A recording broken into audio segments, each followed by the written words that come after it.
Ruangan 308. Dilarang mengetuk, dilarang menjawab. Namaku Dina.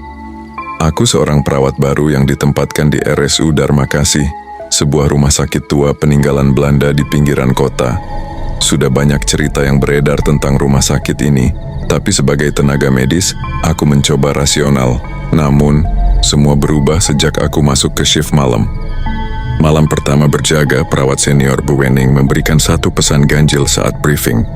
Kalau kamu lewat lorong barat dan melihat pintu ruang 3, kosong, 8 terbuka sedikit, jangan didekati.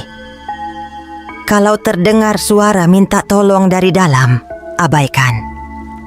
Dan paling penting, jangan ketuk. Aku pikir dia hanya bercanda untuk menakut-nakuti anak baru, tapi wajahnya terlalu serius. Pada pukul 01.30 dini hari, aku harus mengantar obat ke gudang medis. Dan untuk pertama kalinya aku melewati lorong barat. Tempatnya sunyi, dingin luar biasa. Padahal semua jendela tertutup.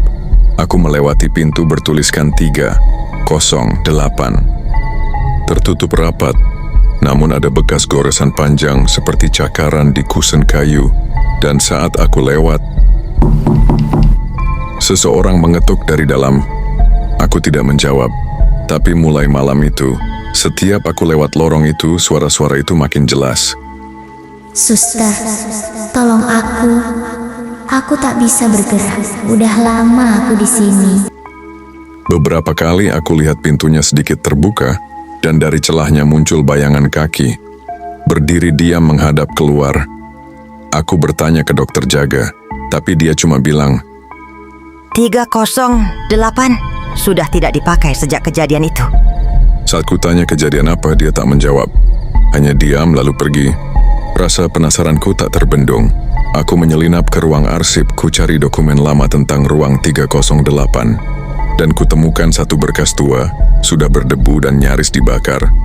Nama pasien, Mirna H.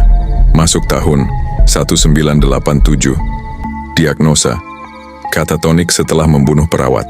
Mengaku mendengar suara dari balik pintu kamar rawat. Status, menghilang. Catatan terakhir, pasien tak ditemukan di ranjangnya saat pengecekan malam, tapi suara ketukannya masih terdengar sampai hari ini. Malam kelima, karena terlalu penasaran, aku melakukan hal terlarang itu. Di depan ruang 308, aku mengetuk 3 kali. Sunyi, lalu pintunya terbuka perlahan.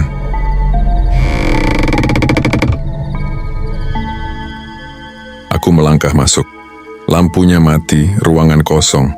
Hanya ranjang tua berkarat di tengah dan dinding penuh coretan. Aku sudah mengetuk. Aku sudah menjawab, maka aku tidak bisa pergi sendiri. Dari sudut ruang terdengar bisikan, Gantian, kamu di sini, biar aku keluar.